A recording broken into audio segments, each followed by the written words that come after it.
Hey, let's talk a little bit about your new car. So we had Steph on the show as well. So in 2020, you debuted with a new Toyota Supra GR, right?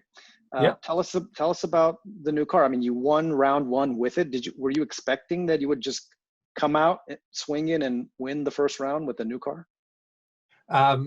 Definitely didn't expect it. Just because I never expect to anything, or I have high hopes, but I always try and prepare for the worst. And I'm very analytical, and going into the season, I felt like I had a good understanding of what our advantages would be, what our disadvantages would be, and it all kind of played out. And with all the technical stuff and what I knew we had in the car, with what the competition was doing, I always felt like the first event would be our event to shine, simply because of the nature of that track.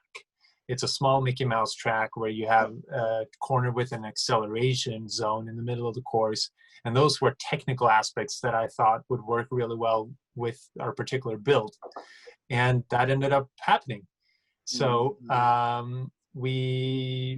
I kind of went into the season with the mindset that, okay, this will be a learning process. We've done some testing, but we don't really know how we're going to do in competition, because that's a totally different ballgame. You can practice all you want on your own, but once you're in competition, it's a different thing. But if there is a track that we can probably do well with what we have, it's St. Louis. I think that's been our history a little bit. We've often done well when there's new cars, when there are new tracks, when everyone's kind of on the steep learning curve. That's kind of when we've done well. And then we've fallen off when we go back to the same thing, or when we follow up. That's when other guys can have more of an edge on us. How is it different compared to the Corolla? I mean, Turk is doing great right now. And that was your old car, right? Was that your old car, or was that right? So he's doing great in your old car. How does it compare? How does the Supra compare to your old car? They actually feel similar when it comes to steering setup and stuff like that, because they're built to feel the same, and they have very similar front end geometry. But the biggest difference is that the Corolla has a longer wheelbase, which makes it a little more stable. And that's kind of the one disadvantage with the Supra. It's very short and kind of twitchy, but also nimble. But the Supra also has a much lower center of gravity. So if you really dig into it, if you look back at St. Louis, where we were going against Ryan, or even in Seattle where we're going against him, you kind of see the advantages and disadvantages where these two cars shine in different areas. And I would say that the biggest difference is place in the car, because it's so short. The Supra is a lot shorter than the Corolla, and I sit further back. So it took a little while for me to get really adjusted to where that tail is. I see. And obviously Ryan's done fantastic. He's been very, very consistent at a high level. 3 podiums, not a win, but 3 podiums, which is how you win a championship. And we on the other hand, we've had 1 win, 1 second place, but we've also had some tough losses, like where I had my crash with Field in St. Louis, and we blew the intake this last round. So we'll keep working. It's fun to be a part of the team now with Ryan, because there's a lot of a cool dynamic happening, right? Internal competition, as well as us having a lot of respect for each other, and I think it's really healthy and good. That's good. You have a rivalry going on with him a little bit? Yeah. I think that's pretty obvious, you know. But it's not. We are great friends. We get along really well. We have really respectful battles, but we definitely want to tear each other's throats off out there on the track. You know, that's the way it should be. Right. So what happened with so the battle with Matt Field was a little controversial, right? That was so what, walk us through, explain to James and Sam what happened out there. Okay. So we have video of that at all? I'll show it to you later. I don't want to pull it up right now with the internet connection we have today. Yeah, you're right. Okay, sorry about that. Basically what it is in Formula Drift with the dogfight, you have the 2 cars launching pretty much together, they get out of a chicane where you try and slow the lead car a little bit so that both cars can have an equal run up to the first corner. What happened is, from a visual point of view, Matt and I basically crashed right after the start box or start gate, basically. This doesn't really happen that often. It doesn't really happen that often. Yeah. It doesn't really happen that often, but it's happened in the past. And basically, when you set a car up for drift, there are many ways of setting the car up. You can have a big swing or a big feint, as we call it, almost all the way to the other side of the track, or you can have a straight line approach. St. Louis is a track where you can do all of these different things. And the current regulation in FD is basically to give the lead car the right of way. He can do whatever he wants. In our particular battle, so if I try and look at it from both ends of the spectrum, Matt went out of the chicane, turned very hard left to have seemingly a really big swing into the first corner, and I was on his side out of the gate, and he hit me there. From my point of view, he came across harder than he had in any of the other rounds leading up to it. He already had a little bit of a feint, but this one, it seemed like he came over even more than anyone had done all weekend.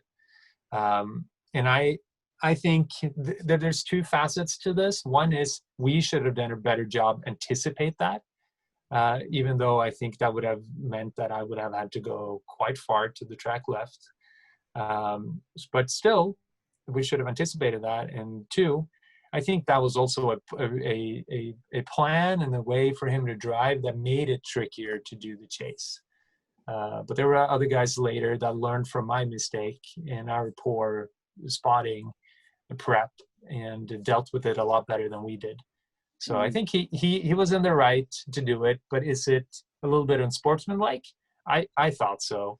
It's not the way it's in the intention, because you have to allow for a chaseable lead.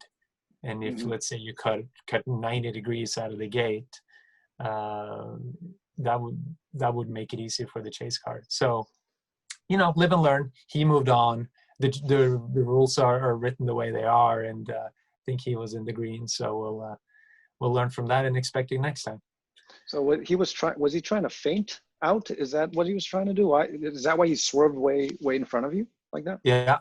So he was trying to have a really big feint. But if you really compared his previous run with, let's say, Farouk, where he still crossed over, the run with us, he crossed even more over. And I think, you could argue that maybe they were speculating that I was probably already playing with fire a little bit, because I was very close and on the side of everybody else on Saturday. So maybe maybe they were watching that and thinking, okay, if we bait Fredric a little bit, maybe he'll hit us. But that's all speculation, and who knows? And they were by the rules allowed to do that. Cool. Well, thanks for that clarification there. Yeah, you're also James. You have a question? You were mentioning you have another car. Yeah, right. You mentioned he has another. Fredric has another car out. I think you just finished building one, Fredric, back home.